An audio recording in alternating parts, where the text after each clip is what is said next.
The craziest thing about the Last Supper was not that Jesus knew that Judas was going to betray him. It was this: he handed him food anyway. What that means in ancient Israel and Near Eastern cultures, a host of a meal handing food to someone was a sign of honor, was a sign of peace. Not to mention, when you read in John 13 that the disciple who Jesus loved, he asked Jesus, who is going to betray you? And he said, the one who I give the morsel of bread to, that's the one who's going to betray me, right? He dipped the bread and he gave it to Judas, which means, at least that it's likely that Judas was on his left side, that Judas was in a seat of honor similar to the one that John was given, right next to the host of the meal, right next to the Messiah. Jesus knew, of course, that he was going to be betrayed. He was telling them that right there, right? But this is why I say it's crazy. The craziest thing is not that. Because Jesus was giving Judas every chance not to do it. Because he knew what was going to happen. Of course he did. He's God. But a just person, a just God, would still give the person every chance to make the right choice. And that's exactly what he did. He gave him the bread, and he said, in so doing, he showed him honor. He was reaching out to him one final time, effectively saying, this is your last chance not to do it.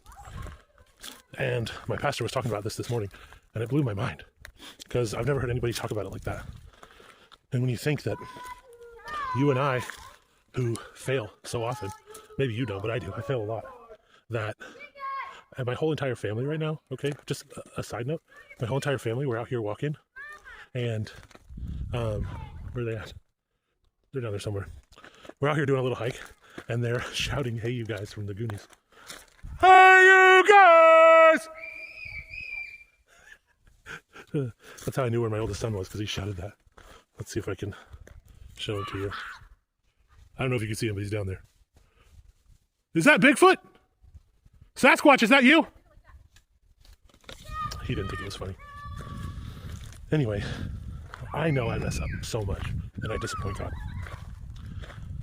But even, like, I can't think of a worse person than the guy who is the literal reason Jesus was crucified, the one who betrayed him. I can't think of a worse person than that, to kill the only perfect person ever.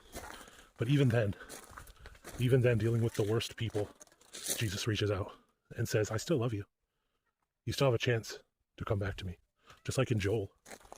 Is it Joel chapter 2? He says, even now, in the middle of your rebellion, return to me.